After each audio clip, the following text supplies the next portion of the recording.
dia mbola faletrany miaraka amintsika ao anatin'izao fotoana foy izay fampahirezantsika ny alalany tenin'Andriamanitra izao hivavaka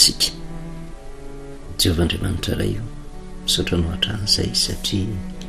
Andriamanitra mialanenina mandrakariva ianao, Andriamanitra mampafantatra fa Andriamanitra ny firenena rehetra ary tsy misy zavatra irinao afa-tsy mivoaka anao rehetra na iza ho tonga amin'ny fahalalana anao sy hiverina aminao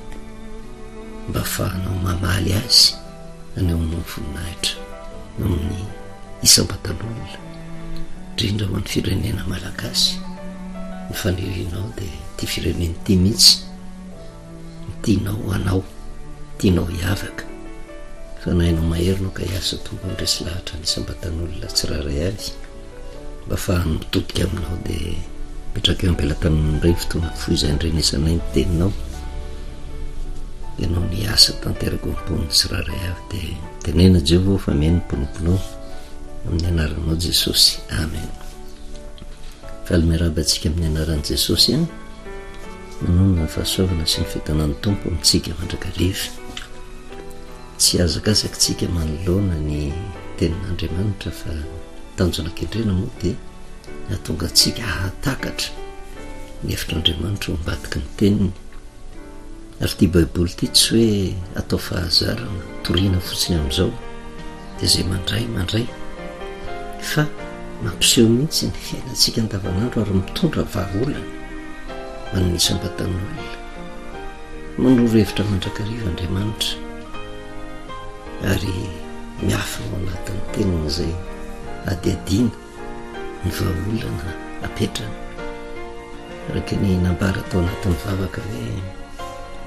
tena nysitrak'Andriamanitra dia ny firenena ray manontolo mihitsy ny ten'Andriamanitra ho tafatodika aminy mba ahafahana mamaly azy.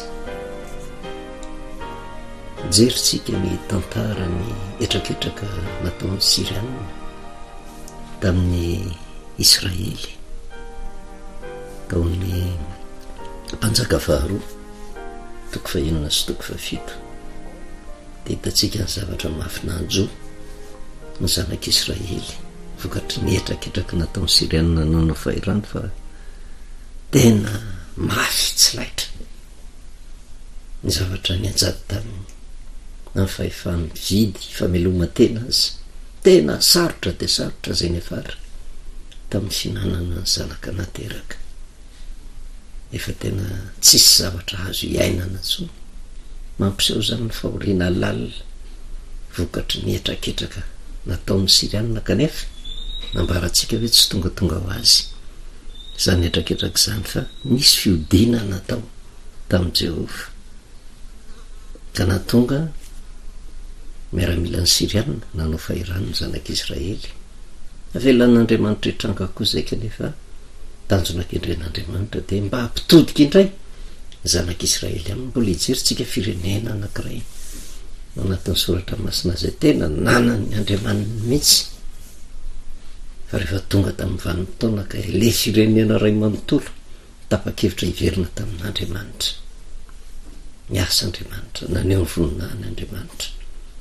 tsy mijery izay mety ho fadisoan'Andriamanitra fa namindra fo Andriamanitra. Dia mbola hojerevantsika izay tantara izay fa mijery tantara hafa indray tsika nanomboka tamin'ny farany teo, izany hoe tantara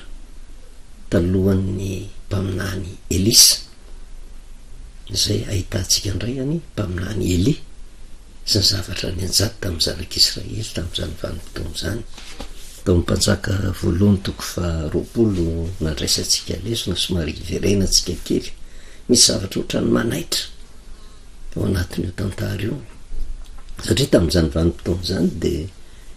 reo le Siriana tena fomba nyreto Siriana nyreto mihitsy ny metraketraka ary tena mahafinaritra nyreto Siriana nyreto mihitsy ny tena ambabo an'le Israely izay raha mitahaniny dia firenena madinika kely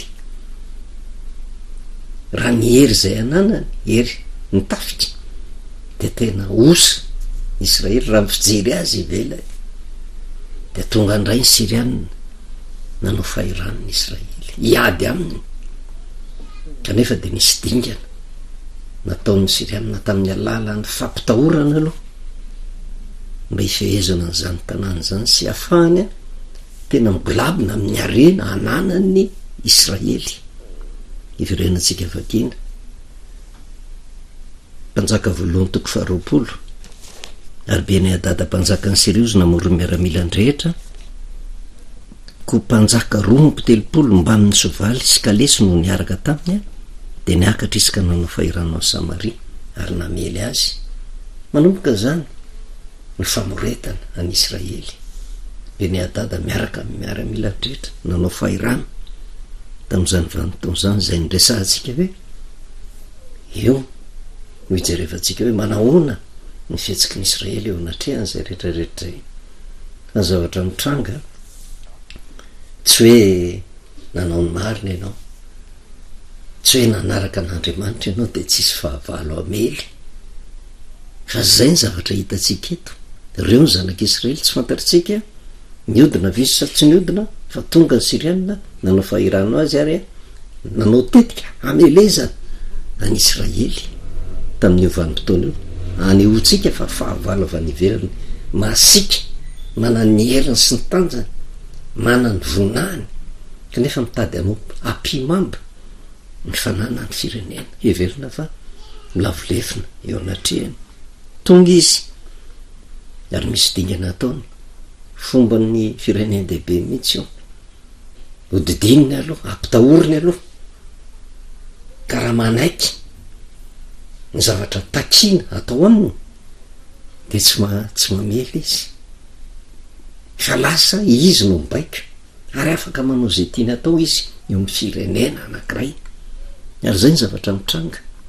nataon'ny Siriana teto. Raha isika ny andininy faharokatra amin'ny fahefatra hoe nandefa iraka ho any amin'ny Ahaba mpanjakan'ny Israely tany an-tanàna izy anao amin'ny hoe zao ny lazainy Beni-Hadada ny vola fotsinao sy ny vola menanao dia ary ny vadinao amanjanakao na dia ny tsara tarehy indrindra aza dia ako. Ary ny mpanjakan'ny Israely namaly hoe eny marina ny teninao ry mpanjaka tompoko anao sy izy rehetra ananako. Maninona ny forotra ny mpanjakan'ny Israely? Tena tonga izy dia lavolefina mahita ny tanjaka sy ny hery ananany ty firenena anankiray masiky ty miatraketraka aminy. Ka rehefa niteny izy hoe ny arenanao rehetra dia anahy eny, fa dia manam-pahefana ohatra ny tehitiny izy hoe manana fahefana na dia mivady amanjanakao aza. Ohatra ny fampitinana le teny voasoratra ao natao soratra masina fa zay mihitsy ny teny Beni-Hadada ampitainy. Tsy fantatrao ve ny heriko manam-pahefana, tsy afaka manao ninina ianao fa zay tiako alainao ny arenana nareo anahy, fa raha tsy zany asiko nareo.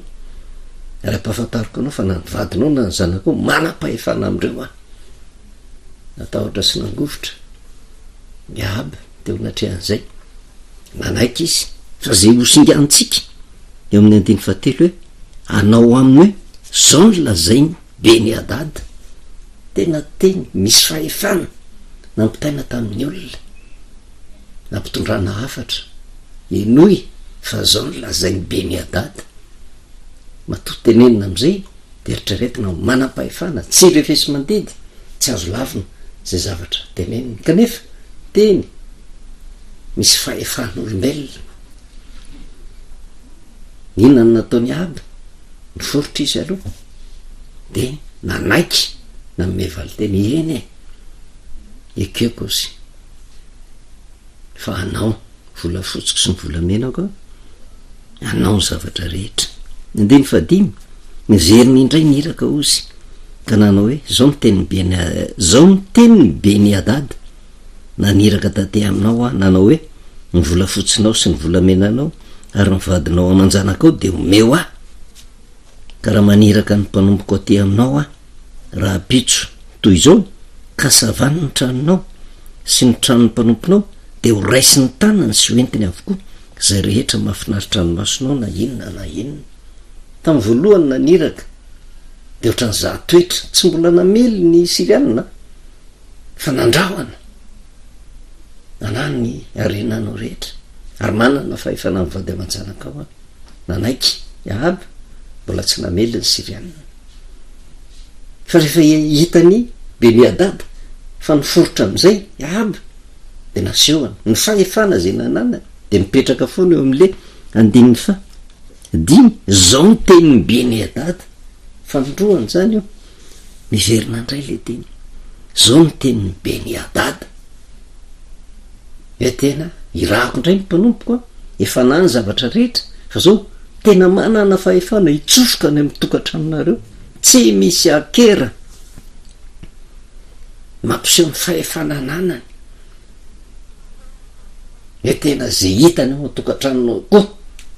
ka raha tiany alaina na mahafinaritra amin'ny masonao azy alainy avokoa teo vao tonga sainy Ahab satria le teny fahefana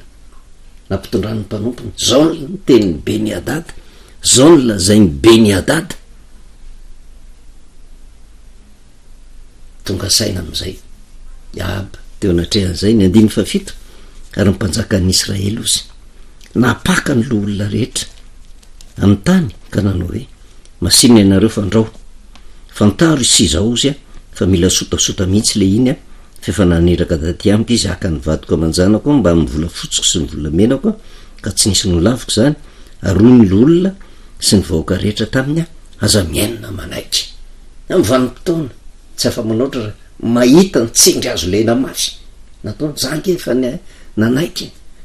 ny arena mena azy efa nanaiky na nyvady aman-janako azy fa ty tena ohatra ny diso tafahoatra le ataony hoe tena manana fahefana mitokantrano tsy nena azy rery fa mitokantranony olona rehetra de idirany ho savainy ho alainy zay tiany androba zany lasa napaka ny loholona manomboka miverina sainy aby misy olona mpanolotsaina avy amin'i Jehova tokony akako hevitra ary amin'io vanim-potoana io mbola manao fahirano ny Sirianina mbola tsy namelona ny Sirianina fa miandro fotsiny valy tenin'ny Ahab anaiky sa tsy fefa vonona ny ady satria efa nanodidina ny tanàna tao lasa napaka ny loholona i Ahab ary fantatra fa zany loholona zany de olona mifandray amin'i Jehova tsy manao afa-tsy zay sitrapon'i Jehova tonga saina i Ahab tsy nandray fa napaka-hevitra tsony izy naka mpanolotsaina fa mpanolotsaina manahoana no nalainy mpanolotsaina matahotra an' Jehova mpanolotsaina mafantatra ny sitrapon'i Jehova nangatahany ity mpitontra fireneny ity satria tsy tantsony zay azo atao rehefa natsonondreo ny valy teny azo roy ny olona sy ny vahoaka rehetra taminy aza miainina manaiky ery anankiray azo ny Ahab zay satria fantany fa mahafantatra ny sitrapon'Andriamanitra eo ka na de mahery takan'inona ary ny Sirianina tonga de nahazo ery izy aza manaiky ary aza miaina ny tenin'ny Beni-Hadad ka de hoy Ahab tamin'ny iraky Beni-Hadad lazao amin'ny mpanjaka tompoko izy zay rehetra nandrahanao atany amiko mpanomponao tamin'ny voalohany ataoko fa zao zavatra zao kosa tsy azoko ekena de lasa ireo iraka ireo zay mitondra teny niverina tany amin'ny Beni-Hadad indray ary izy naniraka tany aminy ka nanao hoe ataondreo Andriamanitra amiko anie izany mihoatra noho izany raha tsy ho ampiarany tanàna nilakory ny vovoky Samaria amin'isan'olona manaraka ary mpanjakan'ny Israely namaly hoe zao ny lazay ny olazainao aoka zay vao misikina tsy mba irere takan'ny efa mama aoka zay vao misikina ohatra ny sarotsarotra le teningasy ny nandikana ny teningasy tamin'izany vanim-potoana zany kanefa de hojerevantsika zay vaky teny zay amin'ny baiboly diema zay mazavazava kokoa mba hatakaratsika azy hoe manahoana le valy tenin'ny Ahab rehefa nahazo hery tamin'ny toromarika nomeny reto loholona reto izy mpanjaka voalohany toko faharoapolo de ny 10 sy faraiky 12 de vakitsika amin'ny baiboly diema zany de zao no nambarany Ahab fa izy kosa ozy mbola nampaniraka fanotelony ho amin'ny Ahab mpanjaka hoe ataondreo Andriamanitra amiko anie ny famaizana faran'izay mafy indrindra raha velako isafy ny tanàna nilany vahoaka rehetra manaraka akory ny vovoka Samaria. Tena freriana tsy roa matany ange hoe raha asiko ange Samaria de tena hopotika, tena tsisy azo raisina fa tena ho lasa lavenina tahaka ny vovoka tsy ampiarany tanana sisa ny tsy maintsy efa ranareo. Tena fampitahorana diso tafahoatra nataony Beni-Hadad rehefa namaly Ahaba tamin'izay vanim-potoan'izay hoe tsy anao izy tsy azony ekeny ary mbola nisy teny ary somary feny fasahina nambarany ny Ahaba teo anatrehan'izay rehefa avy nyresaka tamin'ny olona izy ny 120 amin'ny Bible protestanta hoe ary ny mpanjakan'ny Israely ozy namaly hoe zao no lazaina ho aminy aok'izay vao misikina ozy tsy mba ireretaka ny efa mama. Zany hoe midika an'izay zany ny 120 amin'ny Bible amin'ny teny diemina amidika teny diemina aronona valin'ny mpanjakan'ny Israely ampatsahivo amin'ny Beni-Hadad zay voalazany obolana hoe aoka zay vao miainga etafika tsy irereto toy ny nefa avy mandresy. Napita tamin'ny Beni-Hadad zany zay vonona tena andripaka ny Israely. Aoka ozy ianareo zay mieritreritra iainga entafika tsy irery toy ny nefa nandresy satria mbola misy ady atrehany tsy fantatra hoe iza no resy iza no andresy de nampitainy Ahaba zay teny zay hoe aza mirery raha dikatsika amin'ny teny tsotra le fomba fitenitsika hoe aza misioka raha mbola tsy tafavoaka ny ala tsy mbola fantatrao zay zavatra hitranga fa de aza mirery natafotoana ny Beni-Hadad zany. De eo amin'ny 120 rehefa reny Beni-Hadad zany zavatra zany ozy raha mbola nisotro tao an-trano ratsakazo izy sy ireo mpanjaka de ho izy tamin'ny mpanompony mila ary ianareo ary de nilahatra hamelo ny tanàna izy. Tezitra le Beni-Hadad no baikony am'izay ny mpanompony ary tsara ny ampahatsahivitsika hoe Beni-Hadad miaraka amin'ny mpanjaka 20 sy ny miaramila ndrehetra tena mpiatafika marobe ange zany tsy misy dikany eo anatrehan'izany ny zanak'Israely kanefa rehefa nahazo hery noho le tenin'le olona tsy nijery zay mety ho famarona izy ireo tsony fa donga de sanjoro hoe aza misika ianao raha mbola tsy tafavoaka ny ala na de teo ary ny teny mafy nataony Beni-Hadad ny 120 ary mafinaritra ary io no mahatonga atsika amerina kely amin'ity tantara ty satria raha tery amin'ny 117 ny afatra nampitondraina napita tamin'ny mpanjakan'ny Israely satria tena niseho azy manakiry Beni-Hadad, niseho azy hoery ambony indrindra Beni-Hadad raha dika zany niseho azy tahaka ny Andriamanitra zay tokony ho eketeny Beni-Hadad de niverina teo amin'ny 117 zao nolazainy Beni-Hadad teo amin'ny 115 zao ny tenin'ny Beni-Hadad fa rehefa tonga kosa ka rehefa napahakevitra am'izay Beni-Hadad ny 117 ary indro nisy mpaminanina anatona any Ahaba mpanjakan'ny Israely ka nanao hoe zao ny lazainy Jehova iny tiatsika ho tsendrena raha vao tenin'olombelona ka miforitra eo anatrehany ianao de metehitra amin'ny zavatra nonofy ianao zay raha onany amin'ny hery sy ny tanjaka sy ny fananany sy ny fampitahorany de miforitra eo anatrehan'izay satria manana fahefana izy, manana miaramilana izy, manana ny hery sy ny tanjana izy, manana ny volany sy ny arinana izy, manana fahefana izy taka ny teneniny Beni-Hadad ny raha asiko ange Samaria ho levina tanteraka fa raha ny vovoka Samaria raha petraka eo amin'ny tanako tsy ampiarany tanàna nila akory efa tena fizahozahoana ange zany fa rehefa tena sanjoro nanaiky ny tenin'olona Ahaba tonga koa ny mpaminany nyresaka tamin'ny Ahaba ary indro nisy mpaminany nanantona ny Ahaba ozy mpanjakan'ny Israely ka nanao hoe zao ny lazainy Jehova, zao ny lazainy Jehova ary io le resahatsika firenena anankiray manany maizy azy ny Israely tena hafa mihitsy zany hoe mpitantana ranofo zany ary hafa mpanomety torohevitra ara-panahy ray aman-dreny ara-panahy eo amin'ny firenen'ny Israely nampiavaka amin'ny firenen'ny Israely ny mpanolotsaina ambony indrindra de olona matahotra an'Andriamanitra, olona ray aman-dreny ara-panahy tena mpaminany ny raha an'Andriamanitra, afaka manolo-kevitra ny mpanjaka tamin'izany vanim-potoana izany tonga satria tamin'ny vanim-potoana io vonona mbola iaino ny sitrapon'Andriamanitra. Iaby ny tenin'ny mpaminany nanome toky any Ahaby. Indro nisy mpaminany nanantona any Ahaby sy mpanjakan'ny Israely ka nanao hoe zao ny lazain'i Jehova. Hitanao va ireo olona marobe ireo, indro atolotra eo an-tananao ireo anio izy ka ho fantatrao fa zany Jehova. Atolotra eo an-tananao anio de fantatrao fa zany Jehova. Tsisy akijery tsony zany zay hoe vitsy marobe,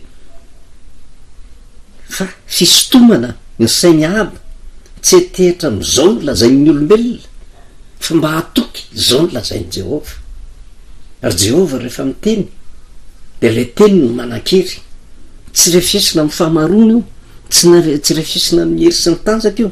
tsy refesina amin'ny vola sy ny harena io, fa na iza fa valo meritreritra metehitra amin'izany. Jehova tsy mba izay,